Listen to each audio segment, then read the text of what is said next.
हम एक ऐसे शख्स के बारे में बात कर रहे हैं जो अपने जीवन काल में इतना कत्लेआम मचाया कि हिटलर जैसे क्रूर शासक भी उसके सामने पानी भरते नजर आए थे। वह अपने पूरे जीवन काल में लगभग लगभग 5 करोड़ लोगों को मौत के घाट उतार दिया था और एक समय ऐसा आया कि वातावरण में कार्बन डाइऑक्साइड गैस की मात्रा कम हो गई थी। जी हाँ, हम बात कर रहे हैं चंगेज खां के। चंगेज खां का इतिहास के पन्नों में आज भी सबसे क्रूर शासक के नाम से जाना जाता है। हिटलर के मुकाबले उसने 20 गुना ज़्यादा लोगों की अपने जीवन काल में वो इतना कत्लेआम मचाया कि उस समय वायुमंडल में लगभग कार्बन डाइऑक्साइड गैस की मात्रा बहुत कम हो गई थी। कहा जाता है कि चंगेज खां इतनी महिलाओं के साथ शारीरिक संबंध बनाया था कि पूरे विश्व में लोगों में उसके हर जगह पे डीएनए पाए जाते हैं।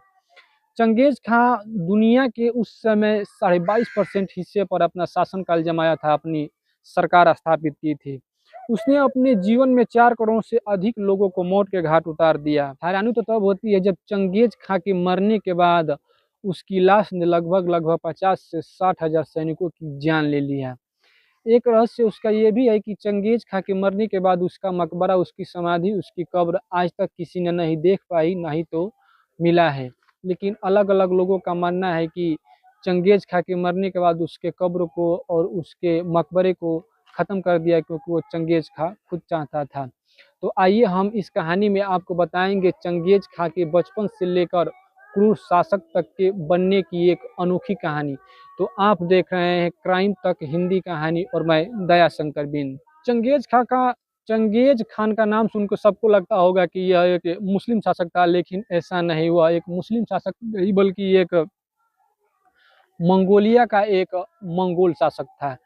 चंगेज खां का जन्म सन 1162 ईस्वी में लेब बैकाल के एक मुखिया के घर जन्म हुआ था और चंगेज खां के बचपन का नाम तेमुजीन था। तेमुजीन के पिता की हत्या मात्र उसके 10 साल बाद यानी कि 1172 में कर दी गई। वह किसी आपसी रंजिश के कारण उसको शराब में उसके पिता को, तेमुजीन के पिता को यानी कि चंगेज खान के पिता को शराब में जहर देकर मार दिया गया। ठीक जिस समय चंगेज खां के पिता जीवित थे, वह 10 साल अपने पिता के साथ वो चंगेज खां जो समय काटा था, उस 10 साल में चंगेज खां हथियार चलाने में महारत हासिल कर लिया था। अब जिस समय चंगेज खां के कबीले वालों ने इस बचपन में तेमुजीन के नाम से जो चंगेज खां जाना जाता था, तेमुजीन को पिता के मरने के बाद उसके कबीले वाले उसको अपने कबीले से बाहर निकाल कर एक पहाड़ी पर मरने के लिए छोड़ देते हैं।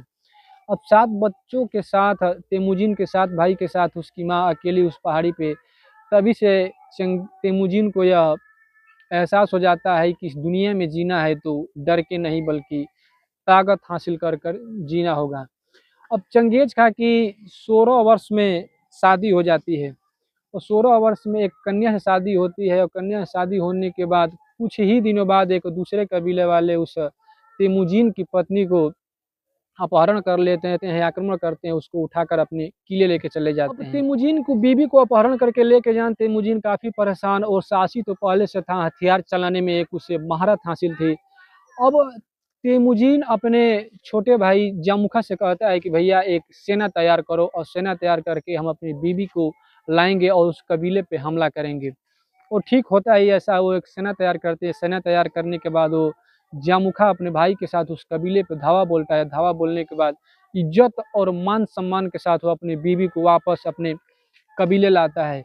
जब वो अपनी बीबी को कबीले लाता है तो सारे कबीलों वालों को संगठित करता है और तेमुजीन की इतनी साहस इतनी कम उम्र में देखकर कबीले वाले उसको अपना सरदार मानते हैं और अपने किले का मुखिया यानी कि सरदार बना देते हैं। तेमुजीन के इस कार्य के लिए पूरे आसपास के क्षेत्रों में तेमुजीन का नाम गूंजा कि एक छोटा बच्चा अपने एक छोटे से सैनिक टुकड़ी के साथ उस किले पर आक्रमण किया और अपनी पत्नी को साहस और मान सम्मान के साथ लाया।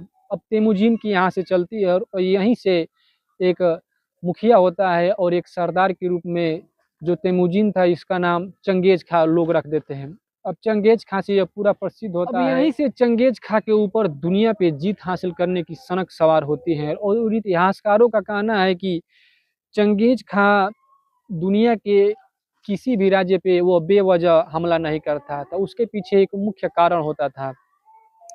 अब चंगेज खां के जन्म से पहले जो चीन के लोग थे वह बड़े जो मंगोल के लोग थे उन पे राज किया करते थे, उनको दास बनाकर उनसे अपना काम करवाते थे, यहाँ तक कि उनका भी कत्लेआम चीन के लोगों ने बहुत किया था।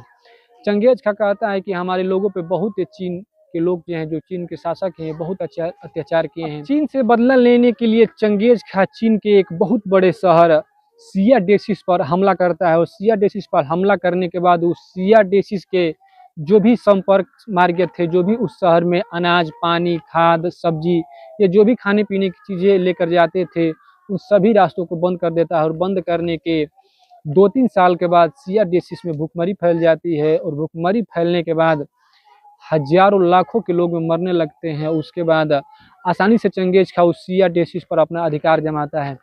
अब सिया डेसिस पर अधिकार जमाने के बाद इधर चीन चंगेज खां के हमलों से बहुत परेशान, उसकी बहुत बड़ी सेना देखकर परेशान। अब उस समय चीन अपनी ग्रेट वॉल ऑफ चाइना की दीवार यानी कि चीन की दीवार उस समय वो लोग बनाते हैं ताकि इस चंगेज खां के हमलों से आसानी से बचा जा सके। लेकिन चंगेज खां के सिपाही इतने ताकतवर थे, इतने हिम्मती थे कि उस चीन की दीवार को आज भी देखा जाए तो बहुत हाइट की है और उस चीन के दीवार को महज आसानी से पार करके चीन के अलग अलग हिस्सों पर अपना अधिकार जमाया।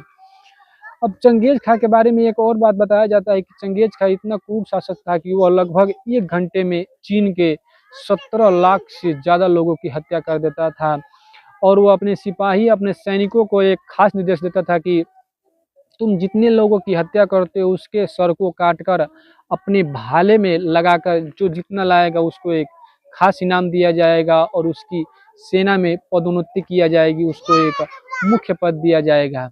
अब उसकी क्रूरतों का ढिढोरा एक तरह से मानो तो पूरे विश्व पर चल गया था।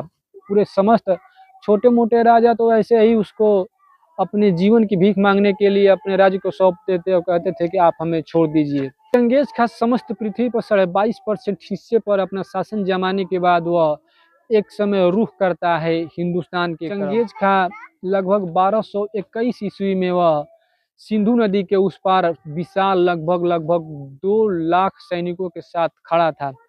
नदी के किनारे और इस पार था हिंदुस्तान। उस समय हिंदुस्तान सोने की चिड़िया कहा जाता था। हिंदुस्तान काफी संपन्न हुआ करता था, काफी सोने चांदी और यहाँ पर एक तरह से अर्थव्यवस्था इतनी मजबूत थी कि यहाँ पर गरीबी नाम की कोई चीज ही नहीं थी। अब जिस समय वो सिंधु नदी के किनारे हिंदुस्तान पर हमला करने के लिए खड़ा था तो बहुत से इतिहासकारों का मानना था कि वह बौद्ध धर्म से बहुत प्रभावित था चंगेज खां और बौद्ध धर्म का स्थापना और विस्तारीकरण यहीं से हुआ है, इंडिया से, इसलिए वह अपनी सेना लेकर वापस लौट गया। लेकिन बहुत से इतिहासकारों का मानना है कि वह सेना लेकर इसलिए लौट गया था कि जो चीन में वह सबसे पहले अपना अधिकार जमाया था, सबसे पहले जो लोगों को मारा था सिया डेसिस के राजा फिर एक बार बड़ी सेना लेकर उसका मंगोल पर धावा बोलने वाले हैं, इसलिए वो अपने राज्य को बचाने के लिए मंगोल वापस लौट जाता है और फिर सोचता है कि फिर दोबारा इंडिया यानी कि हिंदुस्तान पर आऊँगा और अपना अधिकार जमाऊँगा। लेकिन जब वो सिया डेसिस पहुँचता है तो वह वापस लौट के नहीं आता और वहीं पे मारा जाता है चंगेज खां। चंगेज खां के मरने के भी पीछे बहुत से इतिहासकारों का अलग अलग मत है।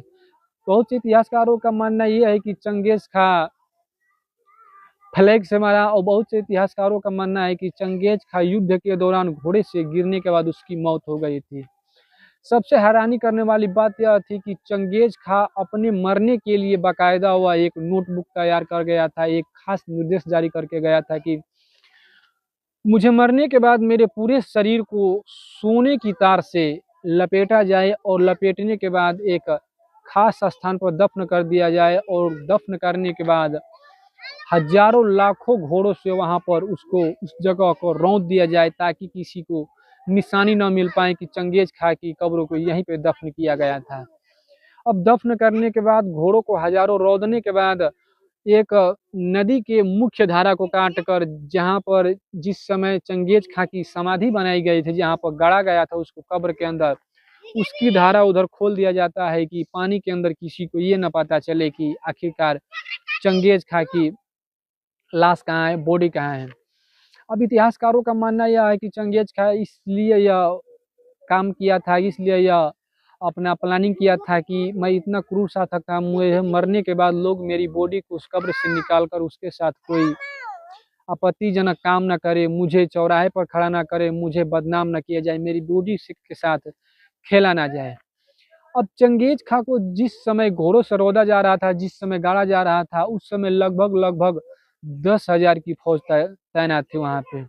अब 10,000 की फौज वह चंगेज खां को समाधि देकर घर वापस लौट रही थी, तो उस चंगेज खां के फौज पर लगभग 40,000 के आबादी वाले सीआरपीएफ के सैनिक हमला कर देते हैं कि आखिरकार चंगेज खां की लाश कहाँ पे है, कब्र कहाँ पे है। अब इधर 10,000 सैनिक और सीआरपीएफ के 20,000 सैनिक उन पर भारी पड़ते हैं और ये 10,000 सैनिक मारे जाते हैं और उनके भी लगभग आधे से अधिक सैनिक मारे जाते हैं। अब वो उन सैनिकों को बाकी राज्यों वालों को पता चलता है कि ये 10,000 टुकड़ी को इन 20,000 सैनिकों ने मारा है, तो उनसे पूछताछ करने के लिए उनको 30,000 सैनिकों के साथ युद्ध कर दिया जाता है ताकि पता चल सके कि आखिरकार कहाँ इसकी समाधि चंगेज खां की है। और वो भी 20,000 सैनिक मारे जाते हैं। अंत दांव में आते आते जो 30,000 सैनिकों से युद्ध हुआ था सीआरपीएफ के, वो भी मारे जाते हैं, यानी कि कुल मिलाकर लगभग लगभग 50 से 60,000 लोगों की मौत हो जाती है। जिस समय चंगेज खां अपना अधिकार जमाया था पृथ्वी पर, तो उस समय लगभग लगभग इस दुनिया के लगभग लगभग 155,000 ट्रिलियन डॉलर की संपत्ति उस समय आंकी गई थी और यह एक बहुत बड़ी रकम थी। अब आज की कहानी में चंगेज खां के बस इतना ही, और ऐसे ही सच्ची और धार्मिक और ऐतिहासिक कहानी देखने के लिए हमें सपोर्ट करें और हमारे चैनल को सब्सक्राइब करें। तब तक के लिए हमें इजाज़त दीजिए। धन्यवाद।